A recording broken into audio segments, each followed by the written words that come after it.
Hello, beautiful people! Ang tagal ko din hindi nakapag-upload, so I hope you find this video interesting. So as you can see on my background, our short video today is about YouTube.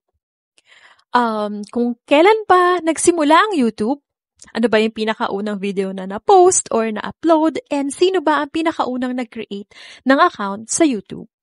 So, let's start with the first video that was uploaded on YouTube. Ang pinakaunang video na na-upload sa YouTube ay noong April 23, 2005. May title itong Me at the Zoo at in-upload ito ng pinakaunang account na na-create sa YouTube at ito yung account ni Jawed. So, sino ba si Jawed? Dito na papasok ang story ng YouTube. Si Jawed ay may pangalang Jawed Karim. Ang tatay niya ay isang Bangladeshi na isang researcher ng isang kumpanya na 3M. Ang nanay naman niya ay isang German at ito ay isang biochemistry scientist sa University of Minnesota. Ipinanganak si Jawed sa Germany pero di kalaunan because of racism. Lumipat ang pamilya niya sa United States of America sa state ng Minnesota. So, doon nag-aral si Jawed ng high school hanggang sa doon na rin siya nagkolehiyo sa University of Illinois for BS Computer Science. Pero, hindi agad si Jawed nagtapos ng college. Hindi siya nagtapos agad ng computer science tulad ng, ang galing nga tulad ng ibang mga sikat na entrepreneur ngayon. Hindi rin siya nakagraduate agad. Ang galing kasi ng diskarte ni Jawed. Prior to his graduation sa college, hindi siya graduate. Ang ginawa ni Jawed, nag-apply siya sa umuusbong na kumpanyang PayPal. Natanggap si Jawed sa PayPal at nung nagtatrabaho na siya sa PayPal, sa kanya itinuloy yung pag-aaral niya ng BS Computer Science hanggang sa nakatapos siya. Ang galing, 'di ba? It's like he's hitting two birds in one stone. Kasi you're studying and you are practicing what you are studying. 'Di ba? Ang galing. It saves time. Now, nung si Jawed ay nakatapos na ng BS Computer Science, tapos nagtatrabaho siya sa PayPal, doon niya nakilala yung dalawa niyang kaibigan na si Steve Chen and Chad Hurley. Now, sino ba yung si Steve Chen at Chad Hurley at si Jawed? Si Jawed, si Steve Chen at Chad Hurley ang tatlong founder ng YouTube.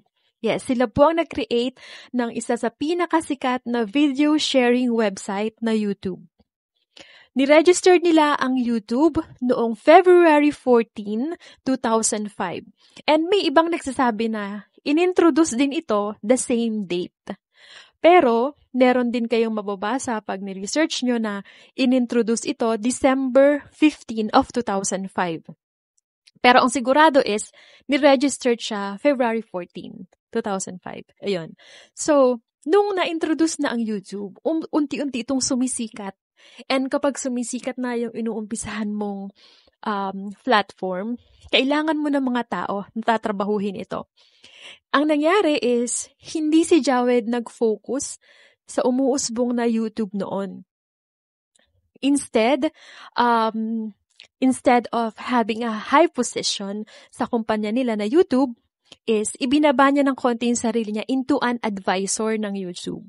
So, ang nag-focus lang sa pagtatrabaho at pagpapalago ng YouTube ay si Steve Chen at Chad Hurley.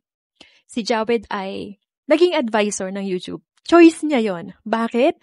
Kasi si Jawed during that time ay kumuha ng master's degree or nag-master siya sa sikat na university sa Amerika, which is the Stanford University for Computer Engineering. So, nakagraduate siya sa Stanford. Hindi nagtagal yung YouTube kasi, hindi nagtagal sa kanila actually, yung YouTube kasi, the following year, 2006, November 13 of 2006, nabili ni Google ang YouTube sa kanila. So, binili ito ni Google for $1.65 billion during that time. And actually, YouTube is the second largest subsidiary ng Google. Ayun. Biruin mo, kung i-research nyo kung magkano ang revenue ni Google or ni YouTube sa loob ng isang taon, yung 1.65 billion, wala pa yan sa 1%. Ang laki talaga ng revenue nila nung na-research ko. Ayun. So, that was the story of how YouTube was created, kung sino ba talaga ang founder niyan. So, silang tatlo. And kung i-research nyo yung founder ng YouTube, mababasa nyo na pang-tatlo lang si Jawed. Kasi ang nangyari is, mas malaki yung naging share nung dalawa niyang co-founder kasi sila yung nag-exert ng effort sa YouTube during the day.